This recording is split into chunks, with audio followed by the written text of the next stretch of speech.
Hello everyone, a little update on the heartbreak that is Pepé. Two things really. First of all, we're going to see if he starts today. Secondly, see how he drives. And thirdly, I'm taking it somewhere to get an estimate. I rather fear that he's going to be written off. And it's just the amount of work involved and the difficulty in getting parts from an insurance perspective. I'm pretty sure that's what will happen. The other big update is that we definitely have a positive ID on this. It is a rear fog light from an MG ZS. So that is one of the modern MGs. It's a little SUV type thing and it makes sense. It's a big car that smashed into it. It's the driver's side, and I'll put up a picture now, but you will see from that picture, I'll try and point to it, you can see the profile very well.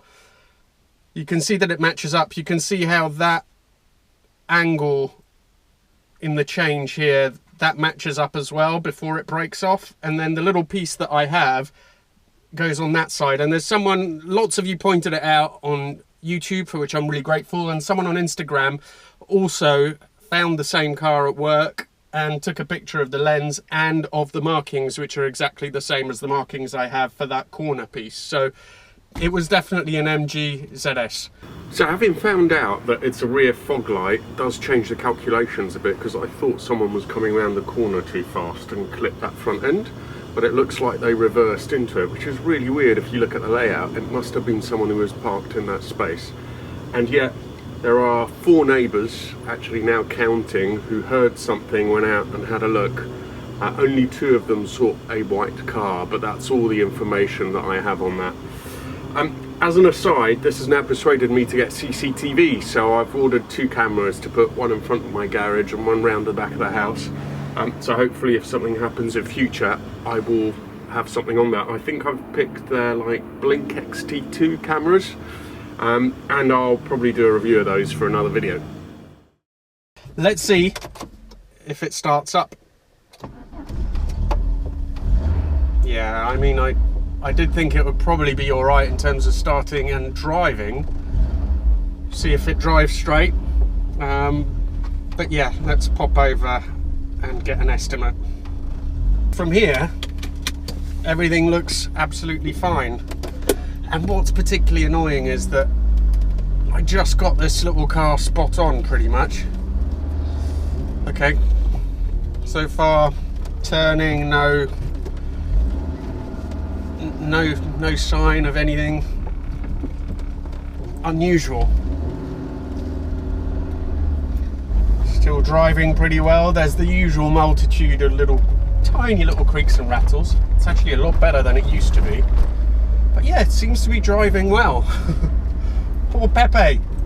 Look, ultimately, if he is written off, I mean, it's only a title. It's not actually going to be crushed or parted out. Someone will fix it, whether it's me or someone else. Someone will definitely get this car going again.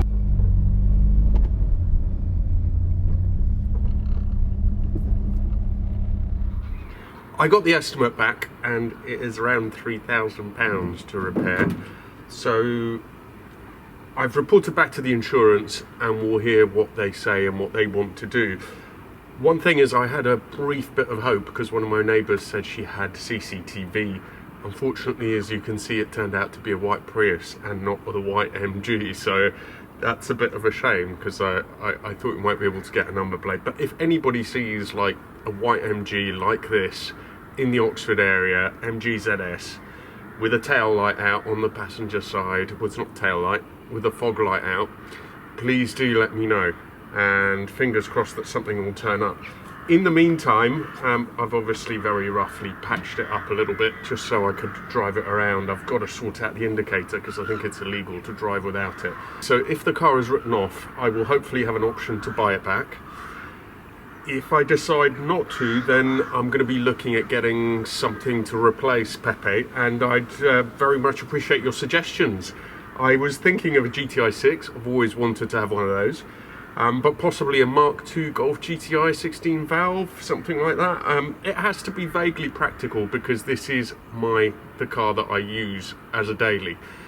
So don't start suggestions on like 2-seaters, MX-5s, Elizas or anything like that, because that won't really work.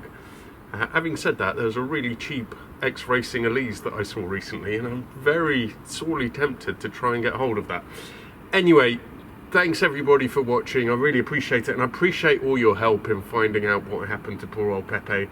And we'll see how things progress, but keep an eye out for the MG. I wanted to put out this video now quickly, because while it's still fresh in everyone's mind, if you're in the Oxfordshire area and you see one of these cars, please let me know, get the number plate.